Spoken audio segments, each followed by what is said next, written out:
So it looks like Cobra have finally joined the party.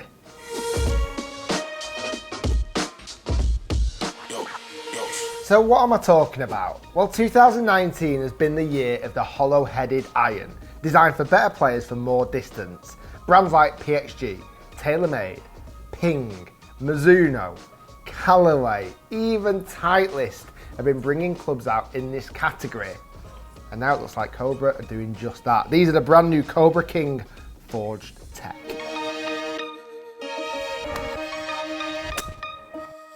So let's see what Cobra have to say about these new irons. Let's read a little bit of spec. Their tagline is distance made for players. Apparently they've been tour inspired designs, so have a very much a player's shape, and it's all about distance. So it has a hollow headed design, which like many brands, they've filled with a substance. And the substance they've injected is thermoplastic foam with microspheres, which gives a dampening vibration for feel. Wow. And this is a great tagline. This is something I really want to test on the course. They claim now with this, it gives the feel soft as butter. In such a big-headed design, I'll be interested to see if that is the case. They're offering extra horsepower. So they reckon that it's going to be a faster face with the new PWR shell face, but they're also claiming it's going to have lots of control and accuracy with a tungsten weight down at the bottom to get it up in the air and to be able to maximize the ease of hitting. Now these clubs are strong lofted, and when I say about these clubs, because there's actually two lineups. There is the standard length, or what they call variable length, as you and me will know is the standard length. As 3-iron goes down to pitching wedge, it gets shorter. And then they've also brought in the one length, which is definitely a set of clubs I'm going to review in this video, because I think when I've tested one length in the past, I've had mixed thoughts. It's been a couple of years since I've tested one length. Let's see if they are any better. But going off the lofts, they're strong. To give you an indicator, the 7-iron is less than 30 degrees, 29.5 degrees. That might be where they're getting that distance from. And I must admit, they look great. As I mentioned at the top of the show, they definitely look like some of the irons that have come out in the past. And in my opinion, they look very much like a copy of a TaylorMade P790. Now on that note, the Cobras are cheaper. They're coming in at retail when they first come out, and I'm sure when they hit stores they'll be slightly cheaper, but $1,099 and £899 for 7 irons, which is at least one, if not £200 cheaper than the TaylorMades. So I've got one of the TaylorMade P790s with me to test out on the golf course against the Cobras. All that being said, let's get on the course and let's test the brand new Cobra King Forged Tec irons. Okay, so out on the golf course now with the Cobra King Forged Tec. They look so much like the Ping iron, the Ping i500 and i700, and have so many similarities to the P790. They're good looking clubs, but they definitely have taken some inspiration from those other brands, certainly with the little bolt in the toe as well. I suppose that's where they put that extra foam in. I'm going to call something out straight away though. These clubs I've never hit. I've literally taken them from the filming studio here to the golf course, and already look at the scratching on the end there. That's not great. I would be very frustrated if I just paid £900 for 7 irons. There's two big things I want to check. I want to check distance, because Cobra claim there's extra horsepower. Let's see if that's the case. And also I want to see if these are buttery soft. Let's hit some of the 7 irons. This is the standard 7 on GC Quad, and let's see how they feel and how far they go.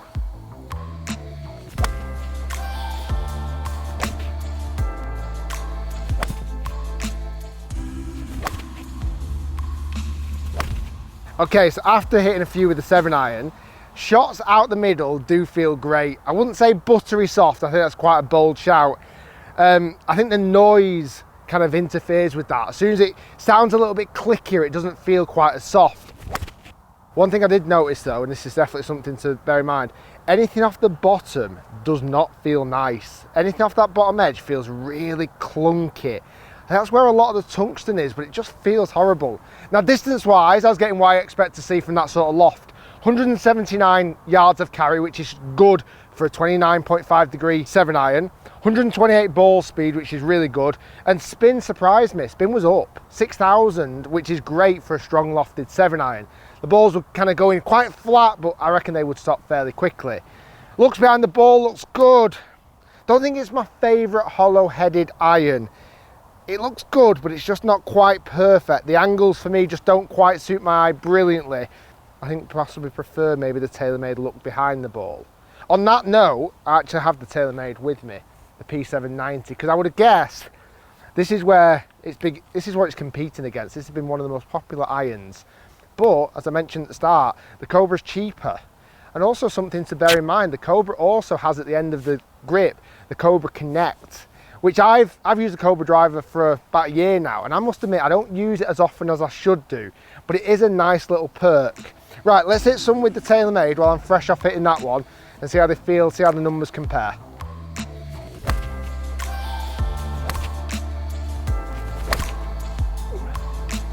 Okay, that's a few hit with the TaylorMade, and my first reaction is the TaylorMade does feel better. Possibly out the middle doesn't feel quite as good as the Cobra, but overall feels better. And for me, looks wise behind the ball definitely has a much more sleek look, a more player's look. Distance wise wasn't much in it. That was pretty much carrying the same, 177.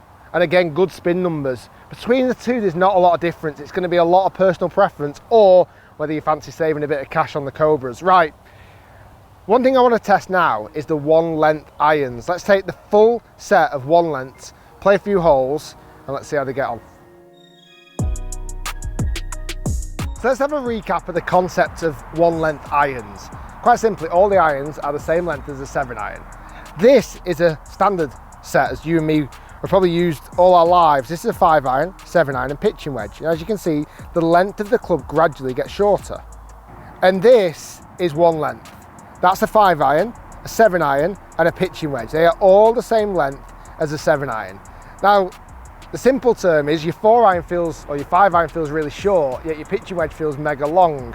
But the concept behind it is to make the golf swing simpler. So you don't have to change your swing depending on what club you're hitting.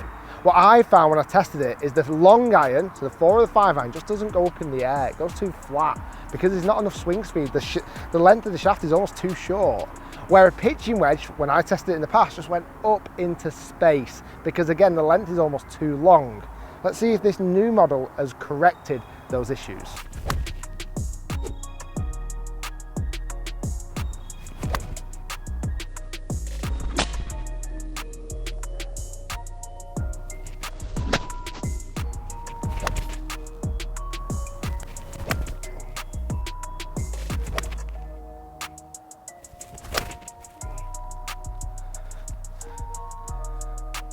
So this will be an interesting shot to try.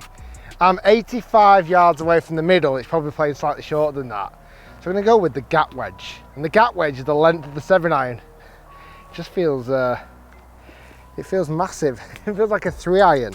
What's going to be the challenge here is I'm going to try and grip down it, but still swing it controlled. It'd be interesting to see what the outcome is, because it does feel incredibly long. I feel like I'm going to hit this too far. So let's see if I can control it.